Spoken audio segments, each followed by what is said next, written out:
We're recording. I've done that classic thing where I've started recording and haven't even brought any emails up that I need to look at.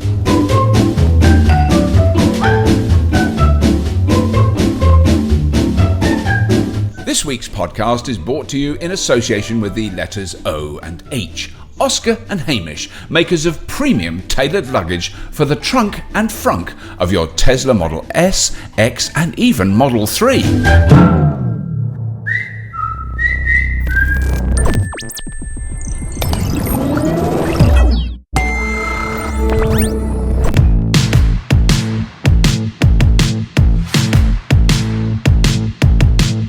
Welcome to the Fully Charged podcast. Here are a few highlights of what to expect in this episode.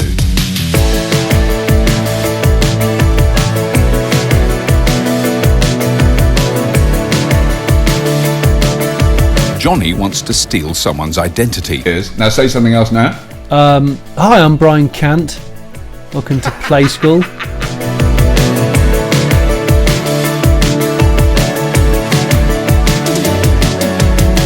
And I apologise to our producer for my flagrant unprofessionalism during the recording of the show. Sorry about that, Ben. Slight technical hitch. Before we head into the show, don't forget to leave us a 5-star rating and review on wherever you subscribe to this podcast.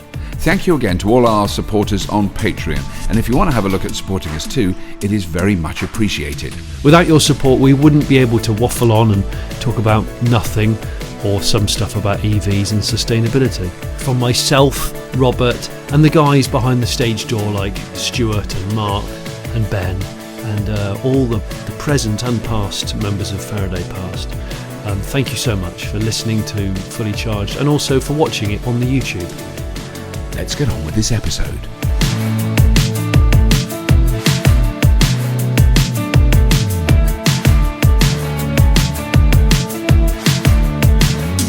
So that is amazing. So that's our lovely sponsor, Oscar and Hamish. And what I think now they mentioned it. I didn't say it, Jonny. You didn't say it. Oscar and Hamish mentioned Fully Charged Live. So I think it's worth going through some of the key things that are happening now. Now it's very soon. Yeah, and this isn't going to be that interesting to people who live outside the UK or who can't possibly come to Fully Charged Live. To them, we apologise. And if you want to, I suppose we could say to them, if they wanted to skip forward a bit, probably 5 minutes, they're not that interested in hearing the amazing stuff that's going. But all of the talks are going to be on this podcast channel. I was going to say, they'll be able to listen to all the talks going on, and there will be some videos that we will put out of the goings on over the weekend. There'll be a lot of goings on, and there will be, we will put a sort of reflective look at what Fully Charged Live was like. But the thing that I wanted to say, because I've just got nervous about this, because my first keynote interview on the Friday is with Ben Anstey, who's an American, as far as I think he is American, who is one of the lead engineers on the Rivian. Really? And it's kind of, he's coming over specially. So that we haven't got the car. Let's not lie. We haven't got the Rivian there. No, but we've got a key man responsible. We've got a key man who knows his absolutely knows his shizzle about the Rivian. So that would be very good. So there's these three really good keynotes. Rachel Burden, who is BBC Radio 5 Live, is the keynote on 2, and she's a very enthusiastic EV driver. She knows a lot about EVs. She's a very good person to talk to. And then on the Sunday, so that's on the Saturday, on the Sunday, Tim Smedley, who is the author of Cleaning the Air, is the keynote on the Sunday. So those are like each day starts off. That's the first talk on each day. Fantastic. But there's here's another one, because we're very excited about this. Lightyear. They're the guys that were the company that was formed out of the student team at Eindhoven University that won, the solar challenge from Darwin to Adelaide in Australia. Yeah. There's basically one winner, and it's Eindhoven University. They just win every year. Do they? They've done amazingly well. And this isn't the little cigar-shaped cars that have someone lying down inside them. This is a big 4-seater car. So they have now developed. It's a full car, a real passenger car. The one I drove, I have driven one years ago, you wouldn't you'd want to be a young student that's fit to drive it that distance. It wasn't the most comfortable vehicle I've ever been in. I'm not going to lie. So polite, Robert. So polite. Yeah. So it was fairly basic because that whole point of it is that it's super lightweight. It's powered entirely by solar. It has no other input. It does have a small battery pack, which, like, if there's a cloud, it doesn't stop. It will keep going. But it drives at 60 miles an hour. It's not slow. No, that sounds... You sort of think it's going to be crawling along. It's amazing. But anyway, they are now launching the Lightyear, which is a commercial big saloon car, proper car, which we're going to go and see very soon, which will be on Fully Charged after Fully Charged Live. That sounds very cool. It does sound... I mean, the pictures of it kind of looks a bit like a Model S, only it's just covered. This is super covered in solar panels. Again, it's a bit like the car we saw, the Sono Motors Scion. Yes. It doesn't charge it 100%. Or what, you can't drive it forever, but they're talking about like 25 to 30% of the electricity that you put into it in a year can be from the sun, which is a lot. Yeah, and especially if you live in Australia or Nevada or Arizona, or Death Valley. Perfect. But anyway, I do not know how to say this because it's a Dutch name, but it's Tessie Hartjes. I would say Hartjes. I don't know, how do you say that? Hartjes. It could be Hartjes. Hartjes. Tessie, I would say is on one of the panels, so that's exciting. Tessie Hartjes. Now, last week I met Sarah Merrick from Ripple Energy. She's amazing. She can do some clever, proper talking. She's there. And this is the one I didn't even know this, because a lot of this is Dan Caesar, who organises the talks. I didn't even know he'd done this. Benchmark Minerals Intelligence. Not something that you'd think I'd follow them on Twitter, but they are amazing. So they are a minerals extraction, investment advising, consulting company in the city. They're those city people that look at screens with graphs on. Wow, okay. But they're really clever, and they're all about minerals, and they're all about electric vehicles.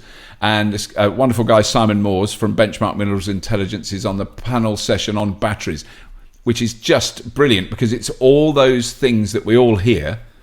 It's the big questions, isn't it, about how we get the materials that go into how the we batteries. get the materials, where they come from, how much they cost, is it sustainable, is there enough, blah blah blah. Yeah, he knows all those. So there's some really good talks. We got the Solar Edge live stage, which I've talked about before, which is Craig Charles is rounding off the Saturday. Yes, Funkmaster. He is the fun. Now he'd like that. He doesn't like me saying spinning his platters of funk, because he said that just makes you sound like even more of a chemistry teacher than you look like. Well, yeah, but you love saying it like that just to embarrass everybody around you. Yeah, it's all part of the show. It is. Craig, please spin your platters of funk. I think he's going to play quite a lot of songs that involve slap bass and maybe occasional orchestral up sounds. Yeah. Ooh. Because there was a lot of that in the sort of funk disco era. Yeah. Oh yeah. No, he knows his funk. I mean, he does. That is no. His shows are great on. They are Music. brilliant. Yeah. But then the other thing I just want to quickly mention, there's a couple of other things I want to mention about the live show, which is the prizes, which are extraordinary. So Drive Electric are giving away a Hyundai Kona for a year.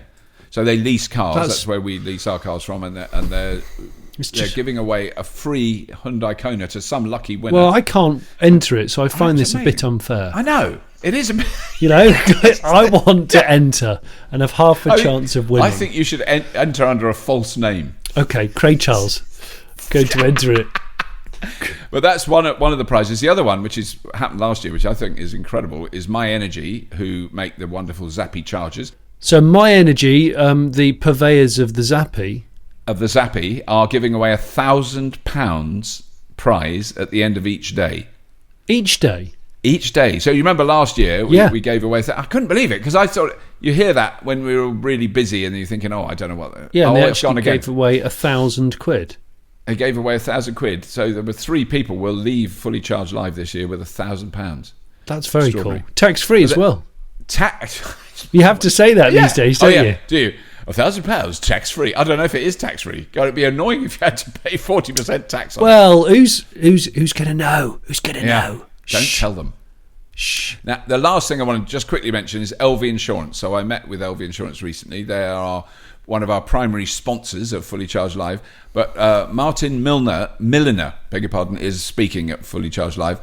And they're the first UK insurance company to do electric vehicle-specific car insurance. And it's really interesting what they're going on about. So one of the things they do, if you do have a breakdown or something, your car's being fixed or whatever, the replacement car you get is an electric one. I remember we had a chat about this, about people saying that they got a diesel courtesy car and they were a little bit upset. Yeah, so they've got... So it's like for like? Like for like. Right, okay. Actually, what they're saying is they very often go, oh, look, have a Tesla for a couple of days while we fix your Zoe. Because it's what they can get hold of, basically. Yeah. You know. Yeah. But now, I think this is good because it sort of naturally leaks. So that's the end. I'm not going to talk about Fully Charged Live anymore. But this survey they did, I think, was great. And I just love that, just this thing. They did a survey, LV did a survey earlier this year to discover general public knowledge around electric cars. And it's one of those, you can use one of those dreadful clickbaity ads things, which is, you know, where you see at the bottom of the kind of websites that are sort of theoretically about electric cars. I know the ones, yeah, they're all loads of adverts. And the ones I always see are, have you got your funeral arrangements yet? They're all aimed at the age group. You know, they're all old people's homes, funeral arrangements, and if you've got bladder issues, you can, you know, all that stuff. That's awful. It's a bit depressing, but this is one of those where, you know, we asked people about electric cars and you won't believe the results. Because this was great. 51% of people who worry the battery charge will run out. Fair enough. You know, if you don't, these are people who won't have driven one or know very little. Right, okay, they're complete novices, yeah. Yeah, 48% said the cars are too expensive. Very true, they still are. And 45% believe they can't be used for long distance journeys. Yeah, which is interesting. I've just seen a tweet from lovely Chris, who's just driven back from Berlin, which, in my memory of catching trains to Berlin, is quite a long way. Yeah, I would say it's a long way. So he's driven from Scotland to Berlin and he's on his way home. So you can do long journeys. Anyway, but this is the great one, which is where a lot of this got in the press, is 18% of people are convinced you can't wash an electric car in a car wash. It's just that one got in that. Scary. Yeah. And this 55% of people said they believe an electric car is not as powerful as a petrol or diesel vehicle. Yeah. It's a strange perception, isn't it? Because you think that would have miseducation. Yeah, but you in think 2019. Like 10 years ago, that was very understandable because our experience was milk floats and forklift trucks. But now, there's been so much publicity about how fast the cars are and how fast they accelerate. You'd think, but still half the population think they're slow. I've been at Santa Pod Raceway today, and I was talking to one of the conventional piston drag race, and they were like, "Oh yeah, the Tesla Club came up a few months back. They booked the track for a run what you brung." Right. And he said, "I was just watching these big Model S's with full weight, just normal cars, all doing 10-second passes, no problem." He was like, 15 years ago, 20 years ago, in my hot rod, I was struggling. I was hanging on for grim death to get a 10-second quarter mile. Right. These guys are just doing it in a full weight car, no effort to save weight or anything, and then just driving home. He was a bit like, I don't understand. It's amazing. Yeah, and it is. It is amazing. It is extraordinary, isn't it? Yeah. And then you think if there was a purpose-built electric dragster, that someone had gone, like the one you made, but if you made one now with a big budget, exactly, you're talking probably, I don't know, because the top fuel ones are 7 seconds? No, top fuel's down to later 4. You're kidding! How does a human body survive that though? That's horrific. Yeah, they do over 1,000 meters now rather than the full quarter mile because they're getting too fast. They're doing 300 miles in a. So when they park, they're 300 miles an hour when they go under the finish. They're going 300 miles an hour when they go under the gantry. Yeah. So you're doing 0 to 300 in less than quarter of a mile, and in 4 seconds. And in 4 seconds, and there's a human at the controls, and they're not dead. That's horrendous. Yeah. My God. But like you say, it's making me itch to build something again. Yeah, an EV muscle drag car. Yeah, there's no reason there's electric motors you could build that will have the same power as a top fuel, blown V8. So it's not impossible. You could achieve the same result with a. one. there's you could there's so much opportunity to build, and I just hope there's enough people interested who do it in the near future, so we can have our own category, and you can have Volts versus Pistons as a sort of ongoing grudge match, because it's good for spectators and it's a bit of fun. And you never can tell. You never can tell. You never can tell, and it's educating people every quarter of a mile. Oh yeah, so good. But I just want to do one last one. Oh well, there's the other two. These are the other from this survey. Common misconception is electric cars' batteries need to be replaced every 5 years. Every 5 years. 23% of people believe this is true. Well, we got another story, haven't we, coming on later, which we'll about the lifespan. I was just looking at that. Yeah, it was extraordinary, isn't it? But then the other one is that they're too expensive to run. So 25% of people think they're too expensive because the running costs are too high, which is so weird. I think they're getting mixed up, aren't they? They're not quite understanding the difference between the price of the car versus what the car costs you. What the car costs to run, To run in terms of maintenance and fueling and that kind of stuff. Yeah. Before we go on, though, Jonny, I've got to do the apology of the week, because I quite like this one. Oh, I always love them. I don't even know what this one involves. Well, this one is it's a little bit of research. Before I blatted on about this would have been useful. So this was in a news episode I did recently, which is when I drove. I can't remember whether I think we may have mentioned it on the previous podcast, but when I drove the Mercedes EQC, one of the features that it had, which I was very impressed with, was preconditioning your batteries when you've got a charge point logged into your sat nav. So you're driving a distance, and you've got the sat nav. The sat nav knows you're going to stop at, the South Mims on the M25. South Mims, for example. Just picking somewhere out of the blue, so it knows you're stopping there. So what it does in the last 5 or 10 miles before you get to South Mims is preheat the battery, so that when you charge, you get the maximum possible charge into the battery, because it's exactly the right temperature. So it's not too hot or too cold. So it'll either cool it or heat it, which I thought brilliant. No one's done that, and I raved on about how brilliant that was. Get back to the Tesla. When I get back from test driving the Mercedes, there's an update on the screen, en route battery preheating. So I go, and so I've now tried it. So I haven't mentioned this before. When I drove into London the other day, I didn't put my final destination in. I put the supercharger in, which I didn't actually need to go to, but I just wanted to have a go. And I was in a bit of a rush, and I drove in because I was getting late for my meeting. Drove in, put it in the supercharger, plugged it in. I got 119 kilowatts. I have never ever got that on a supercharger. Wow! Because the battery was perfect for it. So and in the time it took me, plug it in, get the phone out, go round to the driver's door. I looked in and I went, blimey, that's 190. I've never seen it that high. It ramped up really quick. Up to the max, and it added 6 miles range in that time it took. And I went, oh my God, it's added 6 miles. I could only leave it charging for about 5 minutes because I then had to rush off. So I didn't actually get the chance to do it any more than that. But that was because normally I get to a supercharger and it's between 70 and 100 kilowatts is what it depending on how empty your battery is. I've never seen it get to that. Tesla are making it even harder for people to dislike them. I know, but the thing is, okay, so here's the thing. So I mentioned that in the news and I was very impressed. Floods of that I should have done research.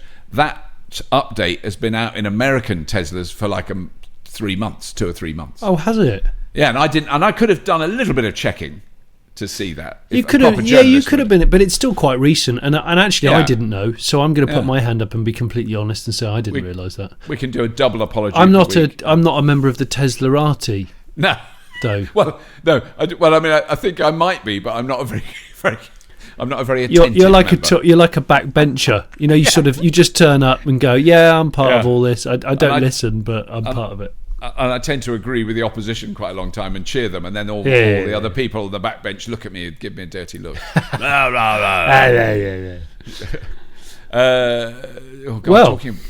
Just very briefly, I don't know whether I should mention this. Yes, I can, because by the time this goes out, it will have happened. Yes, so I'm at the Hay Literary Festival tomorrow, sitting on a panel with Jesse Norman, who is a British parliamentary MP cabinet member. Yeah. He's still in the cabinet. I did check, but no one else is. He's just sitting in there on his own. Prime Minister's left. All the others have resigned. Must be quite low. Well, that's happened since our last podcast. Yeah. Yeah. Oh, don't we? We shouldn't talk about it. But we won't talk about it. We're not going to. I'm simply not going to. We will not mention that. So, yeah, no, but that's quite interesting. Anyway, this one, I've been waiting for this for years. I've been waiting for a car like you to step into my life. What a song. Foreigner. Beautiful. Oh. God, you've got them all. You've got them all ready. It's just one of the most powerful power ballads, actually. Yeah, that's true. They were very good. They could knock out a power ballad. I want to know what love is with the gospel choir ending. I mean, seriously, it makes me well up every time. Yeah. It's got nothing to do with the Nissan Leaf 62 kilowatt hour, though. I'm afraid. But there is now going to be a Nissan Leaf 62 kilowatt hour, which is so good. Yeah, because I drove the Leaf for such a long time. I mean, now Stuart has my Leaf. Stuart, one of our lovely editors, and he loves it. He's gone bananas about it. He says it's the best car he's ever driven. Yeah. He drives it to work, drives it back home, charges it at home. It's just, oh, God. I've got lots of images coming through now. So this is the new Nissan Leaf update E+, which is 62 kilowatt hours. With a LTP 239 miles. I mean, I bet it won't do that. I bet you could do that if you drive in the Netherlands on a sunny day on a flat road with a following wind. Yes. You'd get there. Yes. But you'd get over 200 miles. And just a feeling of having a Leaf that does over 200 miles for real. Yes, for real 200 exactly, with the potential fantastic. To go more. Yeah. Yeah, that is good. What does I'm trying to think what Mark, fully charged videographer Mark, he's got a current Leaf, hasn't he? Yeah, he's got a 40 kilowatt hour Leaf. Yeah. He's got a 40 30. No, 40, it is 40, isn't it? Is 40. It 40 or is it 30? I think his is 40. His is 40, you're right. And I would say, I'm trying to think in the real world what he gets out of his. I'd say it's about 150 miles, is it? It's up around that. He has, when we were in the Netherlands, I think he was getting I think he did 155 once. I think he did. He gets on average more miles a charge than I do with the e-Golf. Right. Yeah. But this what size is the e-Golf battery? Is that 40? That's not 40, is it? I think it is around. I've got all the information. It's in the glove box. Yeah. It's in the... Oh, gosh. Somebody can tweet us. They will do. Because I love that. When I always know when a podcast's gone out, because all the corrections appear on my Twitter stream. Yeah, exactly. Because the last podcast we were talking about, I was talking about where you meet people and you can't talk about what they said because it's some rules from a house. Yes. And it's Chatham House rules. All I saw was I switched my computer on in the morning and hundreds of tweets just said Chatham House rules, Chatham House rules, Chatham House rules. That's right. Yeah. Well, I didn't know that, and I couldn't remember it. at the time. Now, Anyway, and I don't know anything else at the moment. But so what is great is that it's a smaller, cheaper electric car with a plus 200 mile range. That's all. That's the benchmark that I'm looking for in all these new models coming out. Because then there's really little. 200 miles is enough for anyone. 200 miles is solid. It's a solid amount. And if you're just driving around doing a commuting in a city or something, it's a week. Well, put it like this: for me, 200 miles is what I crave because I can drive to Heathrow Airport, not need a top-up charge, and drive home. Yeah, and 200 real-world miles would just see that off. Yeah, and that would please me. Yeah.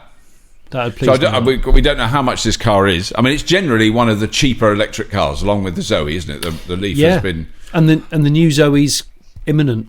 The specs and the look of it are being unveiled imminently. So I would say it's going to be, it will be the same drivetrain, right? Yeah.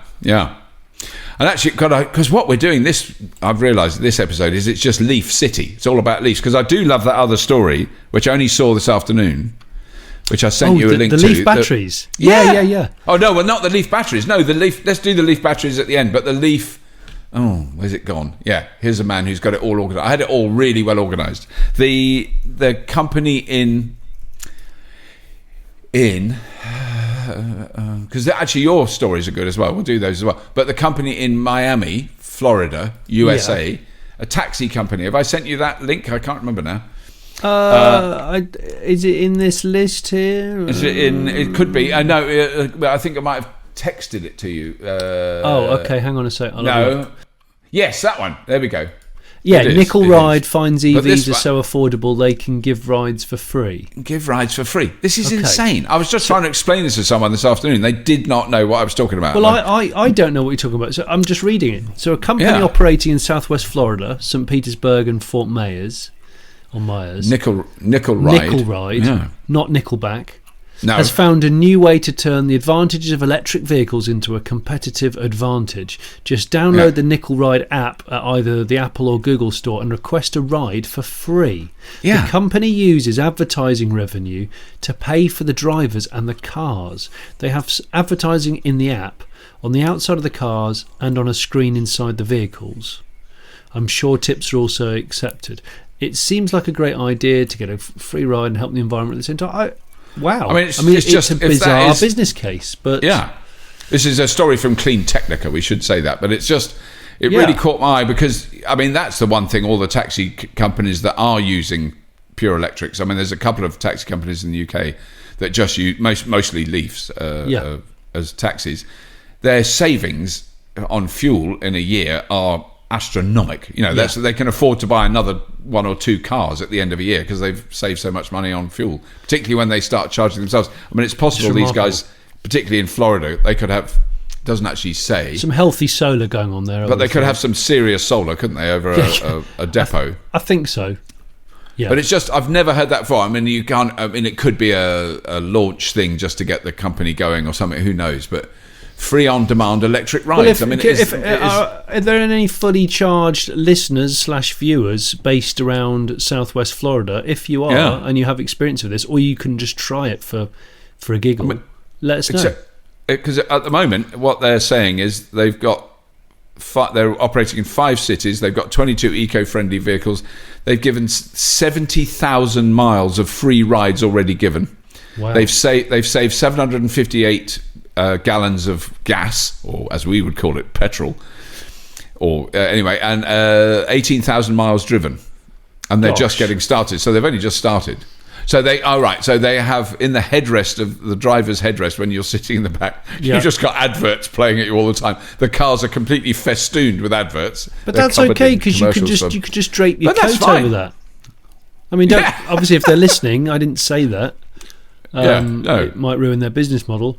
But you just drape a coat over it, or put an iPod on. That is extraordinary. I can't believe it. I mean, I'm going to keep an eye out for that just to see how long, because that is a devastating challenge to other taxi companies or Uber. It is a massive challenge. I was just thinking, my experience of going to America for the first time was Florida in DeLand. Right. And my taxi driver, I remember it well, pulled up outside our hotel. And his name was Tom's Cabs. Right. Ex-police Ford Crown Vic. Got in the car. It smelt of cannabis. I didn't say anything, just started chatting to him because I was just a naive Brit. And he said, are you having a good morning? And I said, yeah, it's been good. What have you had a good morning? He said, yeah. I opened the curtains this morning. There's 2 doves just on the fence, just looking at me. He said, I shot them both, cooked them up. And I've had them for breakfast. I'm like, I just started laughing. I was like, yeah, okay. And he went, no, that's what I did do. So he cooked 2 doves that were outside his window for breakfast. There's nothing like a breakfast dove. Well, does anybody have it with a gently steamed egg and a bit of spinach? It's beautiful on a brioche. He was just amazing. It was just so. My introduction to America was wonderful. But I was thinking he was going to make some sort of religious reference about seeing doves of peace. Looking at him. No, he shot them. He then started talking about whether or not we needed any medical cannabis at any point during our stay. And then started talking about, because he grew up in New York. He said, I moved out of New York and came over here about 10 years ago. Best thing I ever did. He said, but I have to say, New York in the 70s, before AIDS was amazing. And I was like, oh, so much information in this short cab ride. Wow. So much information in this cab ride. Because I've got to that was my very first cab ride was in New York. I think it is an experience. I think they know, they can tell the taxi drivers that they've got a naive, innocent foreigner. They throw the. Are you mentioning foreigner again? Well, as I was a foreigner. Oh, Foreigner the band. Yeah, that's the second time in this podcast we've mentioned foreigner. Taxis. Yeah, look, taxis and Leafs. If that system works, it's the biggest challenge. One, to the taxi companies. Yeah. I can't believe I'm being sceptical. I can't believe it'll last. But it's an interesting concept. You know, if you've got a taxi that is so cheap to run that you don't have to charge people, it's bonkers. Well, yeah, it is. It's I'm very really intrigued to find out more about that. But we all probably raised an eyebrow at Uber, and look how it's working. Yeah, so. But they are losing about £400 billion a year, but no one seems to mind. Everyone seems to think that's normal. And then Tesla, who are actually making something, and they have lost money, haven't they? A lot of money this year. Yeah. Everybody goes, that's the end, it's doomed. No one's saying Uber is doomed. I think Uber's fairly doomed. Well, I'm just going to put it out there. I don't use Uber. Right. I just don't. All right. I mean, I don't use it in London, but I have used Uber in foreign cities when I don't know. And I'm partly because I'm staggered it works. What, when you're a foreigner? When you're a... Third reference. When I'm a foreigner when I'm an alien in New York. Oh, brilliant. Throw a bit of sting in, why don't you? Bit of Gordon Sumner. What is one of the things you love about your Tesla? Apart from the face-melting instant torque, of course. Well, I mean, as you know, Johnny, I don't really use the torque on mine. I keep it very quiet. But I tell you what is good. It's the big frunk. And I never thought I would use it, but I've got a big frunk and I cannot lie. Wow.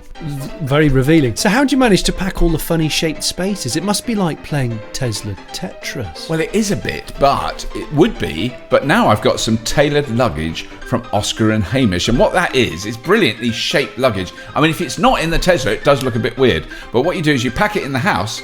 We've only used it about 3 times when we're going away, and we shove everything in these bags. And you go to the frunk of your Tesla, and it all just goes thump. It makes that sort of noise, which is very satisfying because it fits and fills the frunk perfectly. Let's refresh this then. So you can max out the car with your luggage and still leave the main area of the trunk free for your bikes, your buggy, your golf clubs, your dog thing. Well, you know me, because golf clubs, that's me all over, and also my +4s that I wear when I'm playing golf. And they're massive. Oscar and Hamish luggage is handmade in England, and Fully Charged podcast listeners, okay, the ones who've got Tesla's model S, X or 3, can save 10% and get free shipping by entering Fully Charged at checkout. Oscar and Hamish will also be exhibiting at Fully Charged Live on the 7th, 8th and 9th of June. There we go. I'm quite keen to talk about the Top Gear story about the Audi TT. Oh, please. Because it's from Top Gear magazine.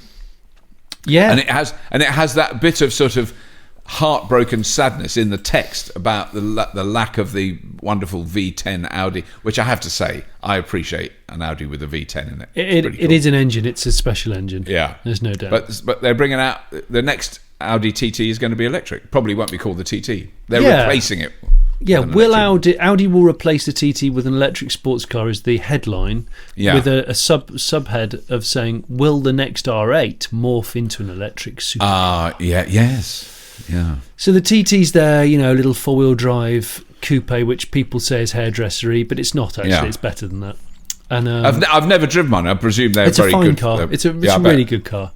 The TT, as I'm quoting now, as you know, the TT is going to change soon. Speaking at a very important business meeting, Audi boss Bram Schott announced that in a few years we will replace the TT with a new emotive model.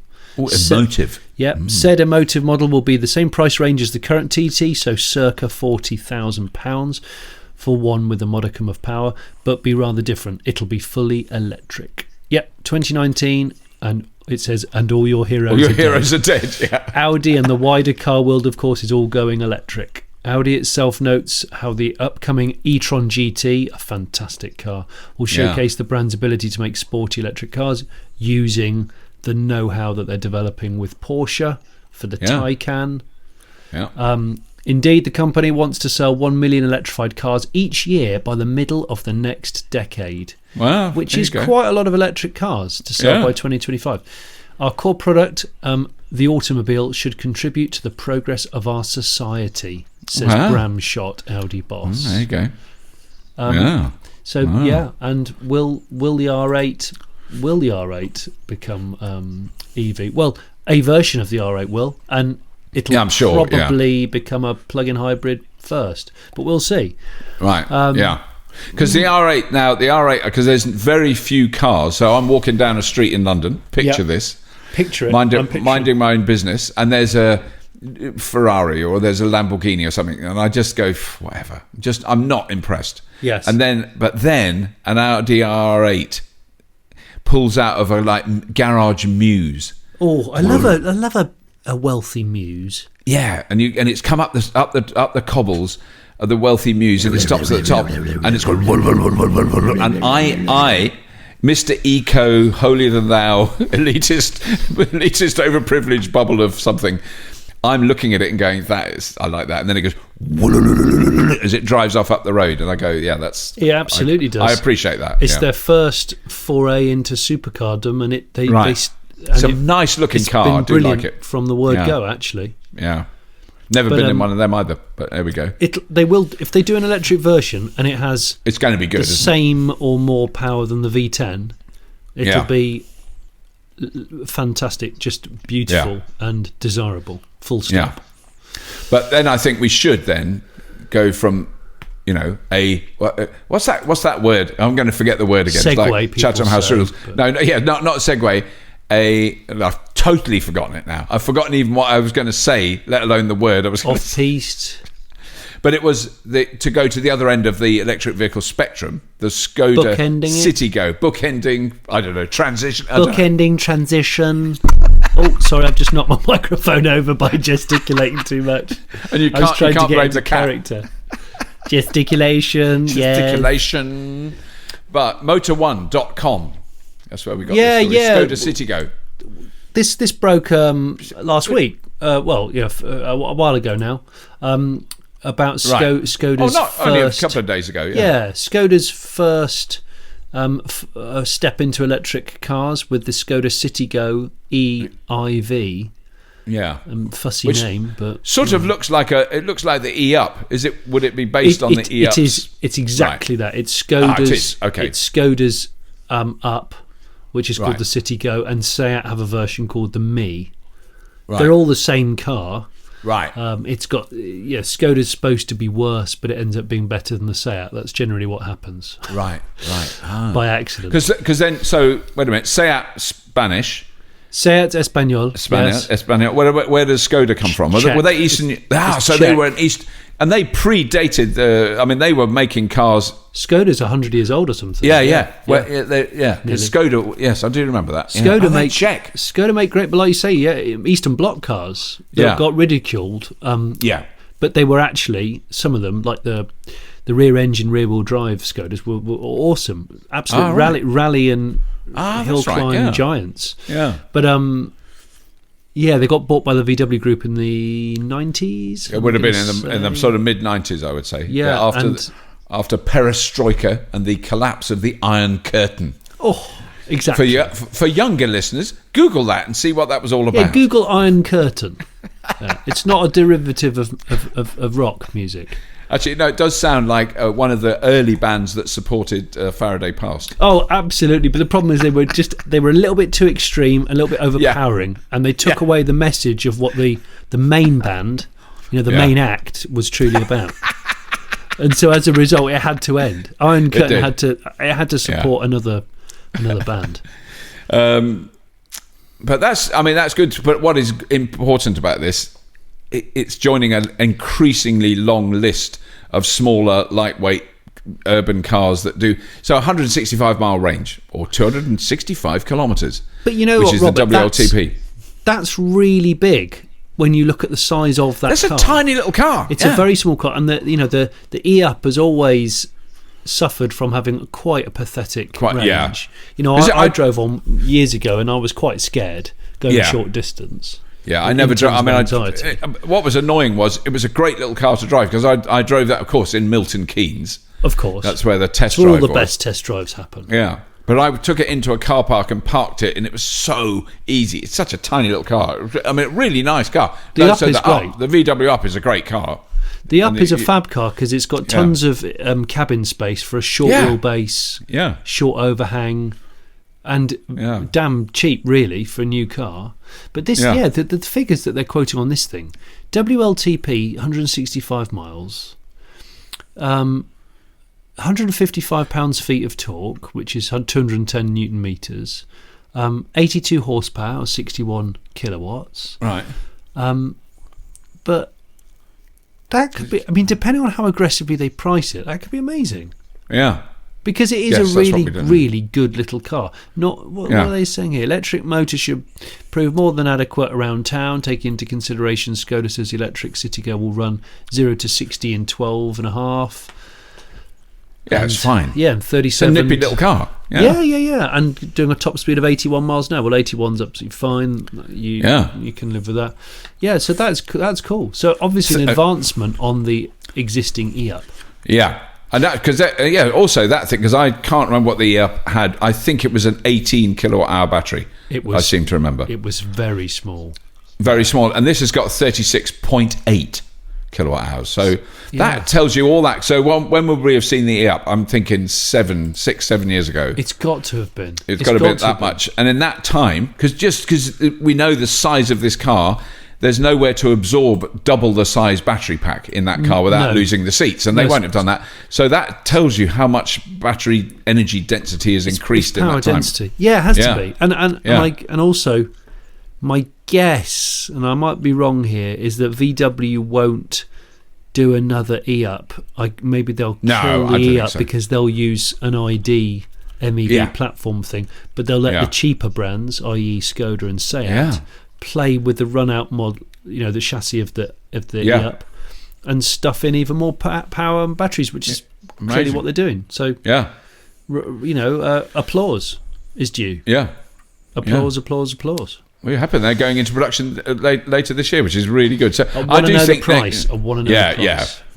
Yes, if it's £42,000, it's less interesting. You imagine if that's like 14 grand.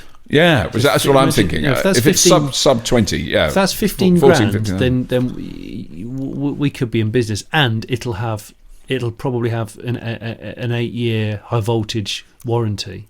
Yeah. It will do. Brilliant. Also, it's just come to me. It's not part of our original chat. With Renault doing, a next generation of Zoe. Yeah. Will their cheaper brand Dacia, the Romanian, where are they? Romanian arm, that's right. They're Romanian, which is doing better business than any other car company at the moment, I hasten to add. Wow. Because people just want brand new budget cars with a good warranty that are, a bit simpler. The whole point of Dacia's business model is it sells cars for cheaper because they're slightly older tech Renault stuff, parts bin stuff. Does that mean that they'll do a Dacia electric using older Zoe gubbins? That would make sense. Because suddenly you could have a mass-produced, proper electric people's car. Yeah. With black plastic bumpers and cheap to replace wing mirrors and just smash it around Paris and nobody cares. Yeah. But with a really decent drivetrain, EV drivetrain. Yeah. No, that would be Dacia, brilliant. if you're listening, can you do that, please? If I was a proper journalist, I would have called you by now, but I just thought about it right now. Just thought about it now on the mic. But then the last story we should do, because I was hoping we'd keep it for under an hour. We might if we're quick. Well, we've messed. It will be under an hour because we've messed around for the first 10 minutes. So but it is the Leaf batteries, the outlast. So this is research Nissan have done. So Nissan have said Nissan Leaf batteries will outlast the car by 10 to 12 years. That's amazing. That's the life expectancy of the average car. In fact, it's more. Yeah. So what they're either, it's a dangerous thing to say, because what they might be saying is the cars are so rubbish they'll fall to bits really quickly. I don't think that's what they're saying, because I certainly hadn't had that experience. But recent Nissan battery life data suggests that the battery itself may last some 10 to 12 years beyond the life of a car. Well, a car is going to last minimum 10 years, surely. I mean, your average car now, even with servicing and new tyres and all that, but it'll still keep going. Well, even with built-in obsolescence, it should be a decade. Yeah, I mean, my Leaf is now, I can never work it out, 2011, 8 years, isn't it? Yeah. And it's mechanically 100% sound. I mean, nothing remotely weird has gone wrong with that car. I mean, it's just extraordinary. It's had new disc brakes on the front because they've rusted up. Yeah, from lack of use. Yeah. And that's the first ridiculous. time. So that is getting on for 68,000 miles it's done. So I've had to replace that, and I've replaced tyres, but that's it. Nothing else. But this is like probably the most important piece of news that non-EV people could hear this year. Yeah. The batteries in a Leaf, Nissan Leaf, typically could outlast the car by 10 to 12 years. Just think about that. Because there are people that I've spoken to who didn't do what we did with our car, which was now we've really, that's how we stuffed up, was drive literally 4 miles to the shop, 4 miles back, and then plug it in. Yeah. So it used like 1 bar on the thing. It done like 8-10 miles, something like that. And you just topped it up. And we topped it up, and that is the worst thing you can do. But, you want to run it down. You want to run it. Oh, you don't, or you set the charger so it only goes to 80%, which would have been fine. That would have been. So that's where we did that, because I thought it might have been rapid charging, because I rapid charged it a lot. The rapid charging has had no effect whatsoever. In fact, it helps because rapid charging doesn't ever go 100%.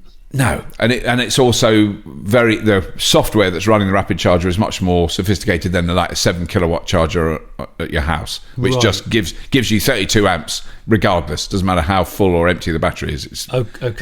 And then when it's full, it switches off, and that's it. That's as sophisticated as it is. Right. Okay. So that was that's why we've lost 2 battery bars now, which it's 70. What is it? Because I had it tested at Cleveland EV, who are also going to be at FullyCharged Live, they're very good. They did a service on it and they checked it, and it's 76% of its original capacity, the battery.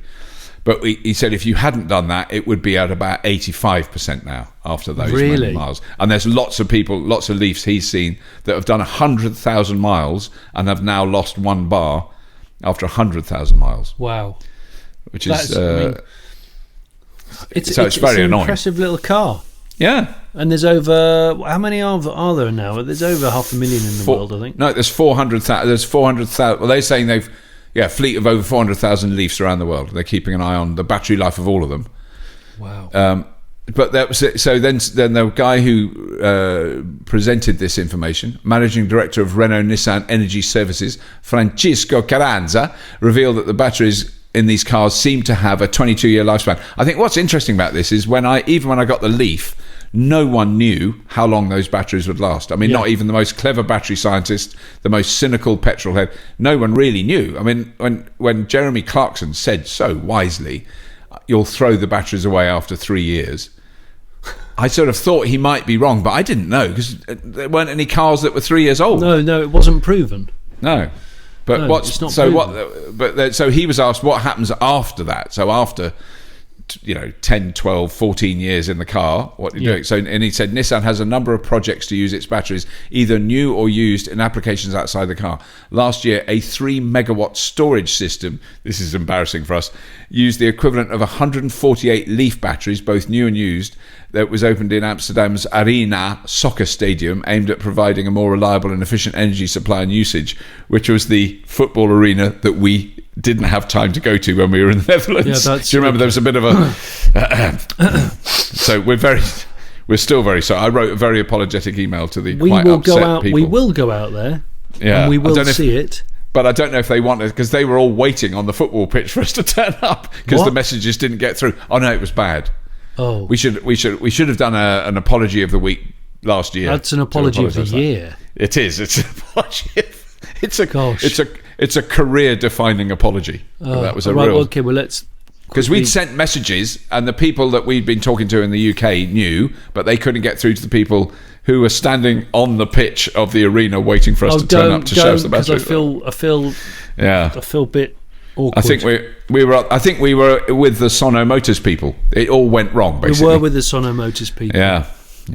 Oh, it's bad. Well, it's a bad ending to a podcast. Sorry, maybe it is. Can cut that bit out. Can we cut that bit out? Maybe. Or can we? Can we, Ben? Can we cut that out? Can we have a happy ending? Yeah. Okay. I think we should wrap it up at that point where we've really scraped the absolute digital battery barrel, the depths. But we've had some good. There's been some good stuff. So all I want to say is, hope we see the people who can come to Fully Charged Live. And I just want to quickly say, because I now know how many tickets we sold. The tickets are going quite fast. You got a smile on your face. Very happy. I can see that.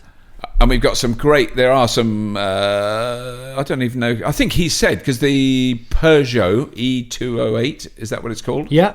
Yeah, that's there. That's on display. Oh, mega. Yeah. Okay. Sadly, the MG, which was going to be there, because they've only got one car, the new electric MG. Yeah, ZS. Is it ZS? The ZS, that's it. Was going to be there until about Thursday last week. And now they can't get it because it's in Germany and they can't get it there in time. They're really upset. Well, if it softens the blow, there's a strong chance that I'm going to turn up in a electric black taxi.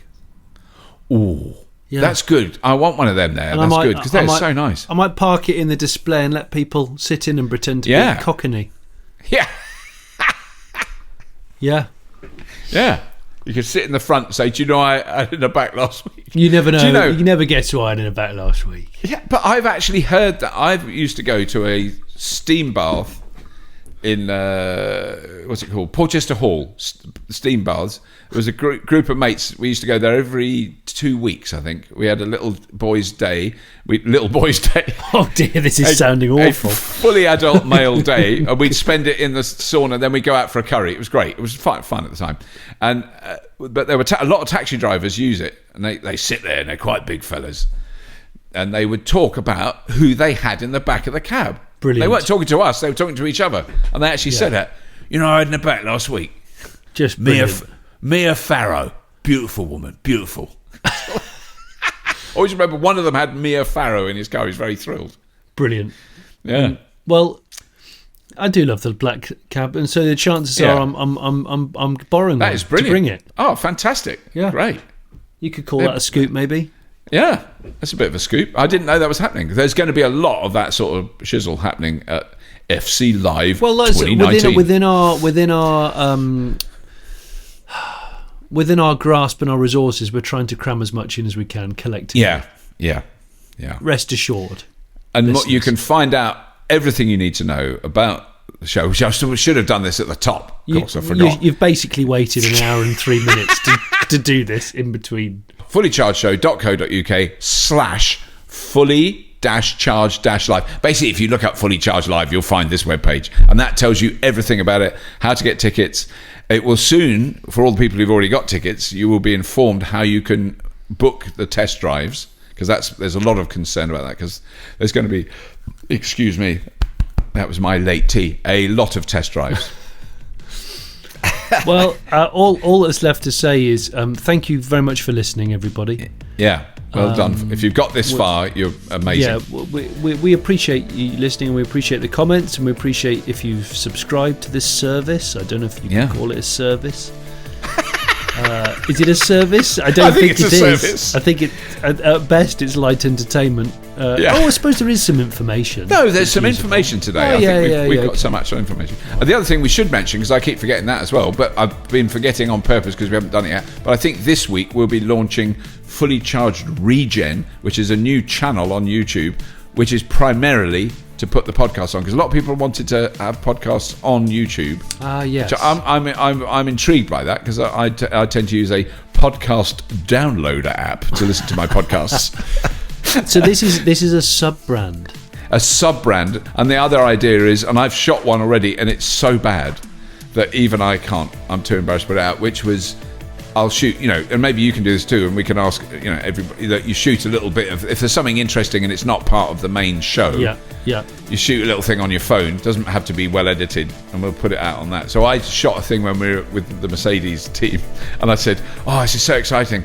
I really like the look of the Mercedes ECQ." And I didn't notice it until I got back, because we just arrived and it was all, Stuart was rigging cameras, and it's the most rubbish piece of camera I've ever done. And believe me, I've been working in this business for a long time and I've done some serious rubbish. Serious rubbish. But yeah, so that'll be called. We'll announce it on the normal channel, on the normal Fully Charged channel. But Fully Charged Regen, quite like the title. I like Fully Charged Regen too. Yeah, and it's got a nice new logo which we'll be revealing. There's been a lot of discussion around the logo, but that's all good. We do get very caught up in our logos at Fully Charged. We do. We get quite precious about our logos. There's been more discussion about branding than I ever thought I'd have in my life. Because I'd be happy if it was just a felt tip pen that just said Fully Charged, but I know I'm wrong. You mustn't do that. Yeah. Mustn't. Bit of paper, bit of old card, bit of fat felt tip. Fully Charged. That would do me. On that note. Sorry, Jonny. We're going. Yeah, that's it. If you have been. Thank you very much for listening.